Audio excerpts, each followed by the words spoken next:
Operation തൂഫാനുമായി ബന്ധപ്പെട്ട് പെൺകുട്ടികൾ ഏറെ അറസ്റ്റിലാകുന്നത് എല്ലാവരുടെയും ശ്രദ്ധയിൽപ്പെട്ടിട്ടുണ്ടാകും. നമ്മൾ പലപ്പോഴും വിചാരിക്കും ആൺകുട്ടികൾ അല്ലെങ്കിൽ പുരുഷന്മാർ മാത്രമാണ് ഇതുമായി ബന്ധപ്പെട്ട് അറസ്റ്റിലാകുന്നതെന്ന്. നോക്കൂ, ഈ കഴിഞ്ഞ ദിവസം താമരശ്ശേരി ഡിവൈഎസ്പി വിനോദ് കുമാറിന്റെ നേതൃത്വത്തിലുള്ള ഒരു സംഘം ഒരു 40 വയസ്സുകാരിയെ അറസ്റ്റ് ചെയ്തു. ഈ അറസ്റ്റ് ചെയ്തവരുടെ പേര് ഖദീജ എന്നാണ്. ഇവരുടെ കയ്യിൽ നിന്ന് പിടിച്ചെടുത്തത് ഏതാണ്ട് 2.5 കിലോഗ്രാം വരുന്ന MDMA ആണ്. 2.5 കിലോഗ്രാം വരുന്ന MDMA ഖദീജയുടെ കയ്യിൽ നിന്ന് മുക്കത്ത് നിന്ന് പിടികൂടുകയാണ്.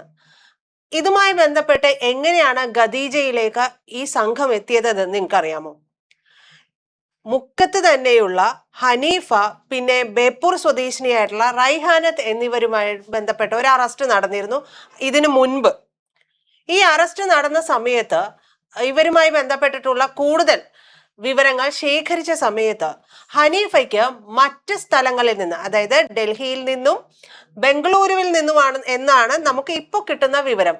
പക്ഷേ അതിനും അപ്പുറത്ത് നിന്ന് ആണോ എന്നുള്ളതൊക്കെ അന്വേഷണത്തിൽ വരണം. എന്തായാലും ഡൽഹിയിൽ നിന്നും ബംഗളൂരുവിൽ നിന്നും ഹനീഫ ഇവിടേക്ക് MDMA എത്തിച്ച് വ്യാപകമായിട്ട് വിൽപ്പന നടത്തിയിരുന്നു. അതിൽ സഹായിക്കുകയാണ് റൈഹാനത്ത് എന്ന് പറയുന്നവർ ചെയ്തിരുന്നത് എന്ന് പറയുന്നുണ്ട്.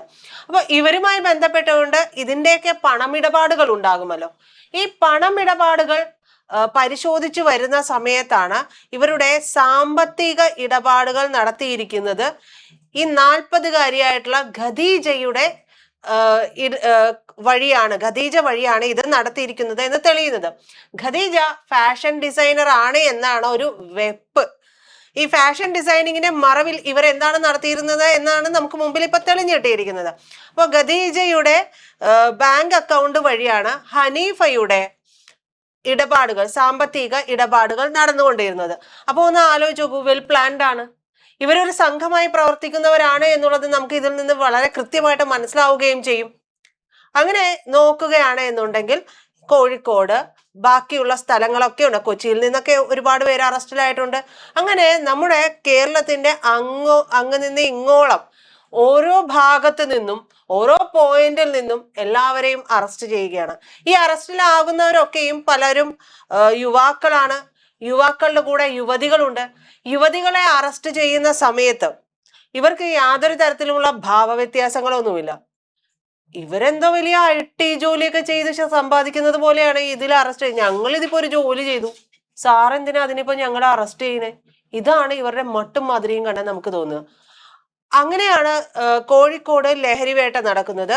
24-കാരിയായിട്ടുള്ള കീർത്തനയുടെ കാമുകനും ഇത്തരത്തിൽ ലഹരിയുമായിട്ട് അറസ്റ്റിലായിട്ടുണ്ട്. ഇവരുടെ കയ്യിൽ നിന്ന് കുറവാണ് കേട്ടോ, 6 ഗ്രാം MDMA ആണ് ഇവരുടെ കയ്യിൽ നിന്ന് പിടിച്ചെടുത്തിട്ടുള്ളൂ. ഈ 6 ഗ്രാം MDMA ഇവരുടെ കയ്യിൽ നിന്ന് പിടിച്ചെടുക്കുമ്പോൾ ഒരു കാര്യം ശ്രദ്ധിക്കണം. ഈ കീർത്തന എന്ന് പറഞ്ഞ പെൺകുട്ടിയുടെ കാമുകൻ കൊലക്കേസ് പ്രതിയാണ് എന്നുള്ളതാണ് നമുക്ക് മുമ്പിൽ വെളിവാകുന്ന വിവരം. ഒന്ന് ആലോചിച്ചു നോക്കൂ. ഇങ്ങനെ ഇത്തരത്തിൽ പെട്ടുപോയിട്ടുള്ള ഒരുപാട് സംഭവങ്ങളുണ്ട്. പിന്നെ സോഷ്യൽ മീഡിയ ഇൻഫ്ലുവൻസേഴ്സ്. ഈ സോഷ്യൽ മീഡിയ ഇൻഫ്ലുവൻസർ ആയിട്ടുള്ള ഫാത്തിമ നസ്രിന്റെ അറസ്റ്റ് എന്ന് പറയുന്നത് 3.5 കോടിയുടെ മയക്കുമരുന്ന് കേസാണത്. ഇവര് വളരെ ദീനിയായ പെൺകുട്ടി എന്നുള്ള നിലയിലൊക്കെ ഒരുപാട് റീൽസും കാര്യങ്ങളും ഒക്കെ ഇട്ട് അങ്ങ് തള്ളിക്കൊണ്ടിരുന്നതാണ്. പക്ഷെ അറസ്റ്റിലാവുമ്പോ ഇങ്ങനെയാണ്. ഇതുപോലെ തന്നെ മറ്റൊരു യുവതിയും അറസ്റ്റിലായിട്ടുണ്ടായിരുന്നു. ഇവര് ഏതാണ്ട് സിനിമാ താരങ്ങൾക്കിടയിലൊക്കെ വലിയ ഹോൾഡുള്ള പെൺകുട്ടിയാണ് എന്നാണ് പറയുന്നത്. ഇവരെ പിടിച്ച് ചോദ്യം ചെയ്യുമ്പോൾ സത്യത്തിൽ പോലീസാണ് ഞെട്ടിയത്. കാരണം ഇവർ വളരെ കൂളായിട്ടിരുന്നു. അതായത് ഇറക്കാൻ ഇപ്പൊ തന്നെ ആള് വരും, എനിക്കൊന്നും പേടിക്കാനില്ല. കാരണം ഇവരുടെ വായിൽ നിന്ന് ഏതെങ്കിലും ഒരു പേര് വീണ് കഴിഞ്ഞിട്ടുണ്ടെങ്കിൽ അത് യുവനടന്മാരുടെ, നടിമാരുടെ ആയിരിക്കാം. അല്ലെങ്കിൽ സിനിമാ മേഖലയിലെ പലരുടെയും പേരുകൾ ഇവരുടെ വായിൽ നിന്ന് വീഴാം. അതുകൊണ്ട് തന്നെ ഇറക്കാനായിട്ട് ഇവരിൽ ആരെങ്കിലും മുന്നിട്ടിറങ്ങും എന്നുള്ള ഒരു ധൈര്യം ഇവർക്കുണ്ട്. അല്ലെങ്കിൽ ഇതിന്റെ ശൃംഖലയുമായി ബന്ധപ്പെട്ടിട്ടുള്ള ആളുകൾ തന്നെ ഇറക്കും എന്നുള്ളതുണ്ട്. ഇത് 2ാം തവണയായിരുന്നു, 2ോ 3ആം തവണയോ മറ്റോ ആണ് ആ പെൺകുട്ടി പിടിക്കപ്പെടുന്നത്. അങ്ങനെയാണ് ഈ ഒരു കാര്യങ്ങളിലേക്കൊക്കെ വരുന്നത്. നോക്കൂ, ഇത്തരം കേസുകളിലൊക്കെ പണ്ട് നമ്മൾ വിചാരിക്കും ആദ്യം പറഞ്ഞതുപോലെ പുരുഷന്മാര് മാത്രമാണ് എന്നുള്ളത്. എന്നാൽ ഇന്ന് അങ്ങനെയല്ല. നാട് വിട്ട് നിൽക്കുന്ന മക്കളുണ്ട്, അല്ലെങ്കിൽ നാട്ടിൽ തന്നെ നിന്നിട്ട് ഇമാതിരി കൊള്ളരുതായ്മ തരം ചെയ്യുന്ന മക്കളുണ്ട്. ഇതില് സ്ത്രീകൾ വരുന്നുണ്ട്, പെൺകുട്ടികൾ വരുന്നുണ്ട്. രണ്ടും രണ്ടായിട്ട് പറഞ്ഞത് കാരണം പ്രായത്തിന്റെ വ്യത്യാസം കൊണ്ടാണ്. അപ്പൊ ഇവരിലേക്കെല്ലാം ഇത് എത്തിക്കുന്നുണ്ട് എന്നുണ്ടെങ്കിൽ ഇവരെ പലതും പറഞ്ഞും പിടിച്ചും പറ്റിച്ചും ഒരുപക്ഷെ ഇതിലേക്ക് കണ്ണികളാക്കുന്നതായിരിക്കാം. അതായത് ഈ സ്നേഹം എന്ന് പറയുന്നത് പ്രേമത്തിന് കണ്ണും കാതും ഒന്നുമില്ലല്ലോ. അപ്പൊ ഈ കണ്ണും കാതും ഒന്നും ഇല്ലാതെ വരുമ്പോഴേക്കും ഒന്ന് വീണ് കഴിഞ്ഞാൽ പിന്നെ അവിടെ നിന്ന് എണീക്കാൻ കഴിയില്ല. ഒന്നില്ലെങ്കിൽ അതിനെ മറികടക്കാനുള്ള ധൈര്യം ഇവർക്കുണ്ടാകണം. ഇവരെ സംബന്ധിച്ചിട്ടുള്ള ഡാറ്റാസ് എല്ലാം ഇവരെ ഇതിലേക്ക് സംഘത്തിൽ ഉൾപ്പെടുത്തുന്നവരുടെ കയ്യിലുണ്ടാകാം. പല ദൃശ്യങ്ങളുണ്ടാവാം. പ്രണയിതാക്കളായിരിക്കുമല്ലോ ആദ്യമൊക്കെ, അങ്ങനെയാണ് ഇതിലേക്ക് കൊണ്ടുവരിക.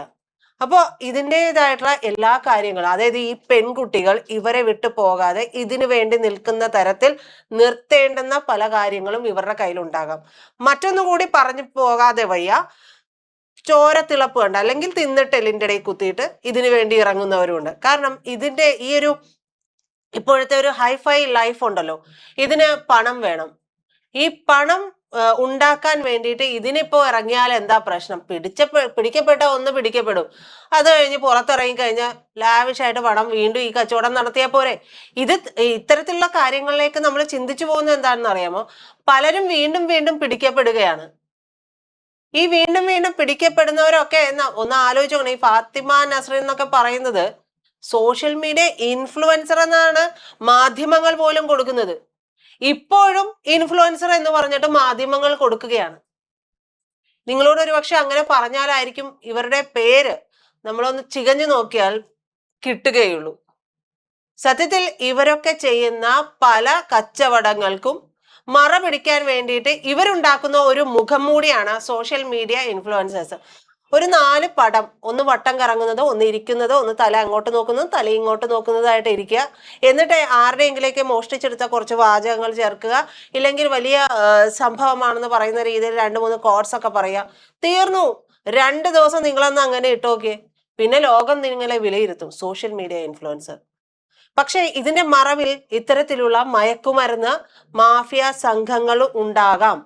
ഇങ്ങനെ ഒരു ഫെയിം ഉണ്ടാക്കിയെടുത്ത് അതിന്റെ മറവിൽ ഇവരിത് നടത്തുന്നുണ്ടാകാം. ഇതിനു മുമ്പ് ഈ ഓപ്പറേഷൻ തൂഫാൻ വരുന്നതിന് മുമ്പ് നിങ്ങൾക്ക് ഓർമ്മയുണ്ടാകും, കുടുംബസമേതം ഇത്തരത്തിലൊരു മയക്കുമരുന്ന് കടത്ത് നടത്തുകയാണ്. പിടിയിലായപ്പോൾ ഭാര്യക്കറിയില്ല ഭർത്താവിന് ഇതിന്റെ കച്ചവടം ഉണ്ട് എന്നുള്ളത്. അത് ആ ഭാര്യ അറിയില്ല, അവർ കൈമലർത്തി. നമുക്കൊന്നും അറിയില്ല സാറേ. കുട്ടിയെയും കൂടി ചേർത്തുകൊണ്ട് സ്വന്തം മയക്കുമരുന്ന് കച്ചവടം പൊടിപൊടിക്കാനായിട്ട്, അതായത് ഒരു മയക്കുമരുന്ന് ഒരിടത്തു നിന്ന് മറ്റൊരിടത്തേക്ക് എത്തിക്കാൻ വേണ്ടിയിട്ട് കുട്ടിയെയും ഭാര്യയെയും വണ്ടിയിലിരുത്തി പോകുക. ഇതിനിടയിൽ രഹസ്യമായി വിവരം കിട്ടുന്നതനുസരിച്ച് പോലീസ് പിടിച്ചോളുക. പിടിക്കുമ്പോൾ സ്വാഭാവികമായി ഇവർ പറയുന്നത് കുട്ടി, ഭാര്യ, ഇതെല്ലാം പറഞ്ഞുകൊണ്ട് അതിൽ നിന്ന് എങ്ങനെയെങ്കിലും തിരിഞ്ഞു പോരാൻ കഴിയുമെന്നുള്ളതാണ് കണക്ക് കൂട്ടുന്നത്. അപ്പോൾ നമ്മുടെ നഗരങ്ങൾ കേന്ദ്രീകരിച്ച്, എന്തിന് നഗരങ്ങൾ, നമ്മുടെ ചെറു ഗ്രാമങ്ങൾ, ഇന്നിപ്പോ ഗ്രാമങ്ങളിലെല്ലാം പഞ്ചായത്തുകളും ഒക്കെ മാറിയിട്ടുണ്ട്. ഏതാണ്ട് നഗരവൽക്കരണം എല്ലായിടത്തും ആയിട്ടുണ്ട്. എന്ത് പണ്ടാരെങ്കിലും ആവട്ടെ, ഇവിടങ്ങളിലെല്ലാം ഓരോ മുക്കിലും മൂലയിലും ഇതിന്റെ ആളുകളുണ്ട്. പിടികൂടുമ്പോൾ മാത്രമാണ് നമ്മുടെ മുമ്പിലൊക്കെ ഉണ്ടായിട്ടുള്ള പല നല്ലവനായ ഉണ്ണിമാരും ഉണ്ണിമായകളുമൊക്കെ ഇതിന്റെ ആളുകളായിരുന്നു എന്നുള്ളത് മനസ്സിലാകുന്നത്. പക്ഷെ ഇതിന്റെ ഒരു പ്രവർത്തനം ഇവിടം കൊണ്ട് തീരുന്നില്ല എന്നാണ് മനസ്സിലാക്കാൻ കഴിയുന്നത്. ഇത് കേന്ദ്രവുമായി സഹകരിച്ചും കൂടാതെ മറ്റ് സംസ്ഥാനങ്ങളുമായിട്ട് സഹകരിച്ചും ഇതിന്റെ വരവിനെ തടയാനുള്ള വഴി കൂടി ആഭ്യന്തരമന്ത്രി ആരായുന്നുണ്ട്. അതുമായി ബന്ധപ്പെട്ടുള്ള ചർച്ചകൾ കൂടി നടക്കുന്നുണ്ട്. എന്തായാലും പെൺകുട്ടികളെ ഉപയോഗിച്ചിട്ടുള്ള മയക്കുമരുന്ന് കടത്ത് എന്ന് പറയുന്നത് ഒന്ന് സ്വമേധയാ ഇതിലേക്ക് വന്നു പെടുന്നവരും പണത്തിന് വേണ്ടി പെടുന്നവരും ചിലരെ പെടുത്തുന്നതുമാണ്.